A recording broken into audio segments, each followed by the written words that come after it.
Never assume that you are the best. You are lying to yourself. Don't criticize that man of God because he doesn't preach about that and you preach about that and that one doesn't preach. No. Different messengers are given different messages. There is no perfect church. There is no perfect ministry. You will never find it. Move around. The day you find it, you let me know. That I finally found that perfect church. I found it. I still perfect. It's not perfect anymore. There's no church like that. So stop looking for a perfect church. Where are there no problems? Where? Yesterday, I put a post where I was congratulating Prophet Makandiwa on his birthday. And there were some people who were not happy with that post. Why would you congratulate him? Why would you talk about the 25th? Why would you say Jesus was born on the 25th? And a whole lot of don. So I'm making this video as a follow-up, giving you reasons why we should congratulate Prophet Emmanuel Makandiwa here, Pasigo TV. Undoubtedly, without any argument, you know that Prophet Makandiwa is the biggest prophet in Zimbabwe. You know that Prophet Makandiwa is what I would call the strongest voice of command in Christian circles in Zimbabwe. That is Prophet Emmanuel Makandiwa. Some people, they see Prophet Makandiwa as their prophet, some as their man of God, some as their pastor, some as their father. But here, he is more than that. Why do I say so? This is the biggest content source on our channel. Prophet Makandiwa, the way that notice source here content hombe per channel. All the shows that you see us doing on Capital, we never skip a show without talking about Prophet Makandiwa and the subject of topic that you would have preached on that Sunday. But he's not only the biggest source of content for us, he is also the biggest source of content for other preachers here in Zimbabwe and abroad. They repackage Masimon Awo, they redesign, they put a new title, but no one's what I Semonia Prophet Makandiwa. Even my critics are, there are other preachers who are critics, and my preacher or my critic. If you see them frequent, so not 1 out of my 5 video when I talk about Prophet Makandiwa, what about Prophet Makandiwa. And for you to be a critic, and I'm sometimes a critic of Prophet Makandiwa, for you to be a critic, you follow Munu. Chaizo. You should be able to watch every sermon so that you find somewhere else to criticize. Masbana. Kuti iwewe ugone ku criticize munhu. Unofana ngo uchifollowa munhu zvakasimba. Ask my critics, ask my journalists, ask my bloggers. You have to be on the tail of munhu here. So when you see an apostle TF Chiwenga criticize a Prophet Makandiwa, you should know that they have finally found something to talk about after watching the whole sermon. After watching everything. Ask Apostle TF Chiwenga, he knows that. He has got to listen to full video of Prophet Makandiwa. And then also track up to say, that is critic code 101. Carefully follow your subject. And this time the subject is Prophet Makandiwa, and the critic is Anazigo, my journalist, my blogger, and an Apostle TF Chiwenga. They have to watch the whole video. They have to follow every move, and then they will find something to talk about. Though it's not source of content.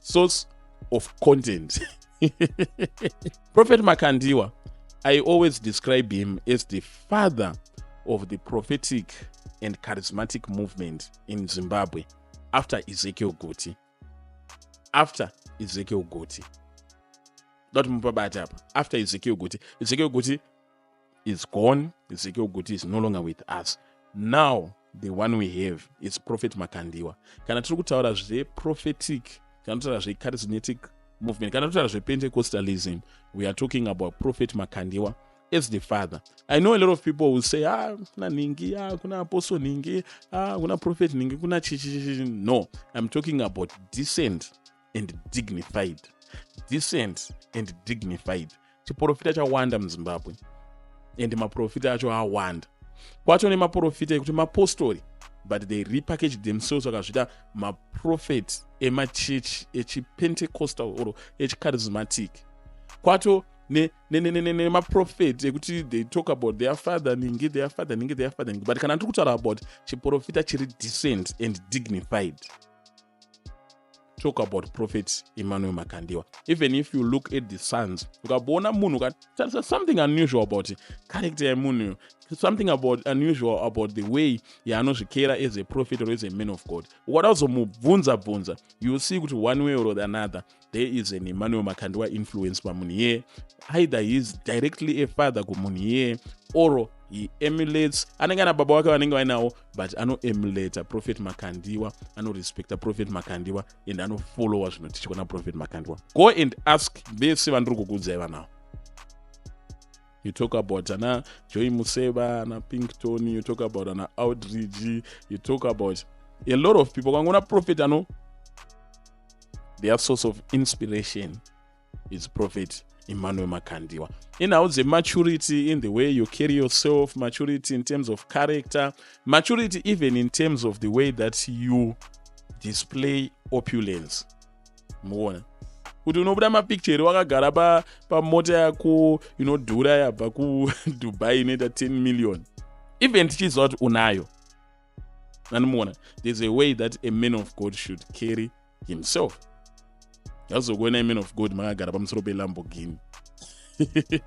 Hakuna mutemo unonamidza man of God kudaro, and it's not evil kuti kudaro, but kusatodaro kunoratidza character yako, kunoratidza the way yaunodisplay opulence, kunoratidza the way maturity, kuti wakura zvakadii kusvika pakunzwisa kuti no, zvinhu izvi zvingori zvinhu. No prophet Makandiwa for you. That is prophet Makandiwa for you. Let's talk about prophecy yacho, because a lot of people will say, prophet Makandiwa havani prophet akawanda, tinyanyona vachingoprofita vachitodii. Ndo imwe maturity yacho iyoyo. Kutova nechipo chekuprofita but usingaprofite kese anoprofitika. Itori maturity iyoyo. Kuti chipo chekuprofita unacho but hauprofite kese. Ngodai ndaprofita kakati. I can tell you kuti unogona kucounter prophecies are prophet Makandiwa. Unogona kuacounta kuti iyo. But you can tell the significance and value yemaprophecy aya. Anonzi major prophecy. Kutaura about maprophecy ekuti kutaura about kuuya kuchaita COVID. Nobva watarisa kuti COVID yaka-impacta chii. It impacted the whole world. That is a major prophecy. Zvasiyana nekuprofita about you talk about the government change in Zimbabwe 2017 before anyone saw it wakutoona masoja. That's a major prophecy. Tara prophecy inoaffecta munhu wese ari muZimbabwe. Major prophecies. So those are the types of prophecies that prophet Makandiwa give. Not kuprofita kuti inini ndiri kuona iwewe pauri kutamba nanhingi kandi kuona iwewe uchidyiwa. Aiwa, no. Asi major prophecies. That is prophet Makandiwa. And a lot of time, this man is accused of being a Mammon preacher. A Mammon preacher, kana musingazivi what is a Mammon preacher, munhu anongo preach about mari. Preacher wemari. But mukanyatsoita carefully research and look at it, you'll find out that there is only one sermon prophet Makandiwa where he talks about tithing. One sermon about tithing. Just one. Look at all other preachers, even greatest critic, Apostle T.F. Chueng. These days, watoto form a company. Muchurch, watoto company watoto form. So the Lord wants us to have a business that is run by the kingdom. A kingdom-owned business. We have a plan of raising $2 million in the year of 2025. The whole year, we are going to be raising that money. We are going to appoint not pastors, not overseers, but able believers amongst us who have a proven record of running and managing a successful business. They are going to use that money as capital from which we shall run our first business as an organization. From a company. When I got everything is about Jesus. The Bible scriptures about Jesus. Work for a company, church. And Prophet Makandiwa is the one who is accused of being a mammon preacher. Munane one sermon on tithing. Just one. Yeah. Kunonzi kublowa zvino out of proportion. Out of proportion. And when he talks about giving, Prophet Makandiwa talked about... Pastors, I told you when we were having a seminar, I think it was about 2 years ago when we were having our pastor seminar, when I told you about an advice that I got from the former First Lady. A good thing that I had done. It was at the City Sports Center, I think it was during Christmas or something like that. And I came out and I was giving people money. I don't know if some of you can remember. I went to the overflow and I was making sure everyone receives money. Because to me, it had a spiritual significance.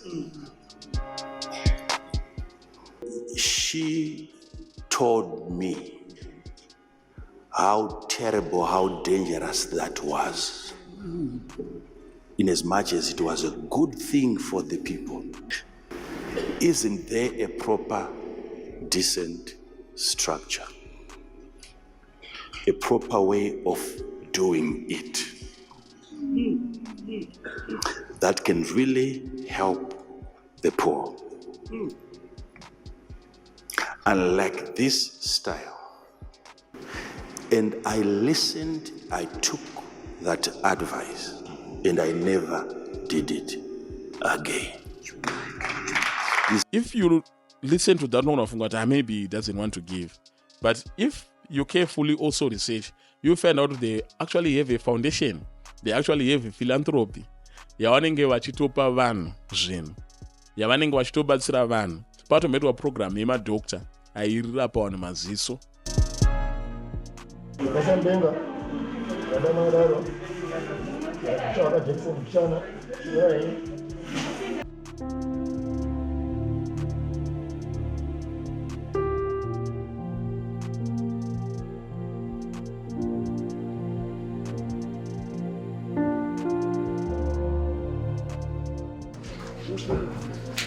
Plastic.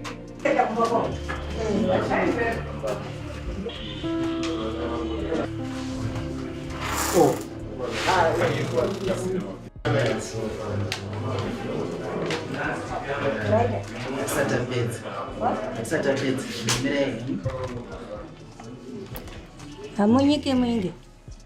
Zvatoita. Zvinoita zvega. Zvatoita. Alright.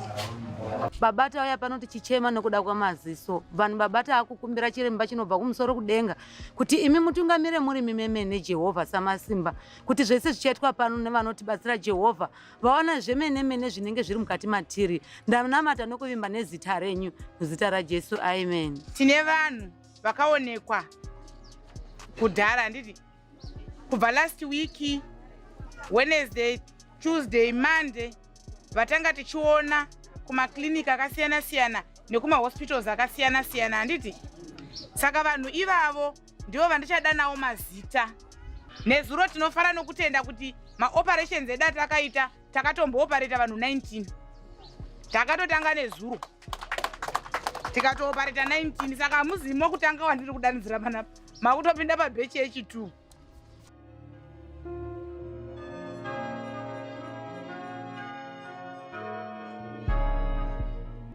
Madziso ndio chikonzero, ndio chinundu. Ndaona munorumba paya, ndoona kuti antu ana anorumba akadai, ngandirumbewo ndakateere kwaanoenda.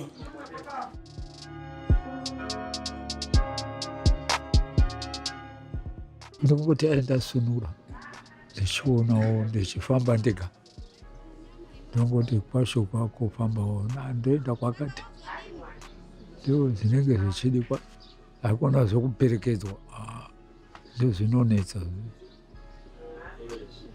Hai, munonetsa imi moda kumoendako, munoda kunodii izvo. Izvo unenge uine pfungwa dzokuda kufamba wega.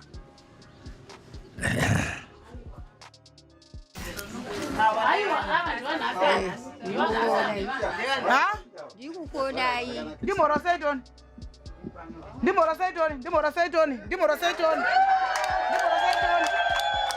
Uyu ndiani uyu? Uyu ndiani uyu? ndiwanda mwana wangu Mamuchaziva kumuona here? akana Chimbotasa vese iya yake muno takura se anende bvuko.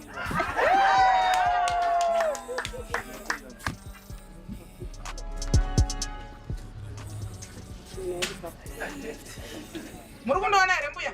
ndokona ya Sure. eya Ndimorosaiwo. Ndimorosaiwo kani mbuya? Handimorosai kani?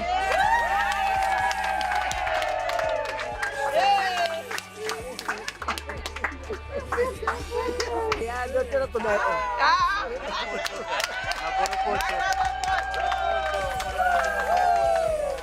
Motudza kuti muri kuona here handiti? yowe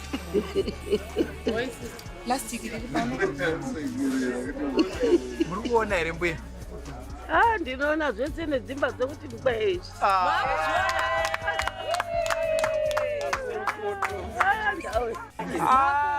Ndakuona. Zvisero rakasingaoni ndati ikavhari kudai. Ndaione mhute chete. Green. Wondochena. Mupfupi here kana kuti Murefu.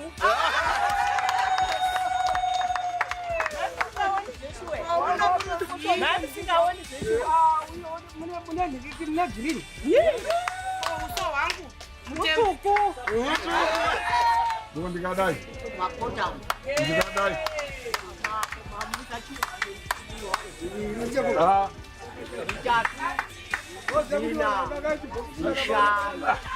Very good, very good.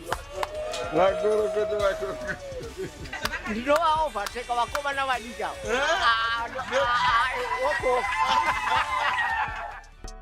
not just kuti tingonamatira vanhu, kutorapa vanhu maziso, kuvakira vanhu dzimba, kuendesa vanhu kuchikoro, and they are doing it the right way, yephilanthropy, the way yavakatobatsirwa naMaigrace Mugabe kunzi there's a better way of doing this, you can do it so and so and so and so. Zvese zvichidzoka pamaturity.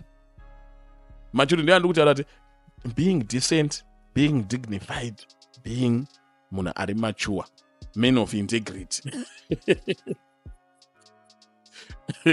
Let's talk about my critics. Another thing, if you are a critic, you're someone who secretly envy munhu. You have to follow that person. Unofana kuchimfollowa zvakasimba ndo pane critic ipapoti unotanga wafollowa then wozocriticize. Look at my greatest critic, Prophet Makandiwa, and see a trend kari pavari. You see studio ya Prophet Makandiwa, that mutarise case study ya Apostle TF Chwenga. Studio ya Prophet Makandiwa, unoona kuti Apostle TF Chwenga after a month or so vaibva vaitawo studio yakadaro. Prophet Makandiwa vanogara vaine two mawise men kuside uko vanenge vachivaverengera Bible, vachitsigira zvavanenge vachitaura, vachiti yes amen chichichanditi. Look at Apostle TF Chwenga, vakabva vaita mawise men avo uko, Pastor Erengwe, brother watu vanenge vakagarawo kumaside. Not only Apostle TF Chwenga, look at other prophets in Zimbabwe, big prophets, they are doing that also. Vanenge vakagara apa and then obva vaisa mumwe uko, obva vaisa mumwe uko, vanenge vachitsigira zvinenge zvitaurwa na Prophet Makandiwa. And template ro Prophet Makandiwa vainyanyorishandisa paCovid because vanga sikuoda man in church service, so anopa vainyanyorishandisa template iroro. But all these other preachers, they are still doing that vachiri kutozviita. And not only ukatotarisa manje mazuva Apostle TF Chwenga is taking it to the max, vakutodressa ngeProphet Makandiwa, kuona kana masuta avo, masuta aya kuti anenge asina tai inenge yakadai yaya. So for you to be able to criticize, unofana ngo watomboita envy, watombotorwa moyo but this is beautiful, I want it, this is beautiful, I want it.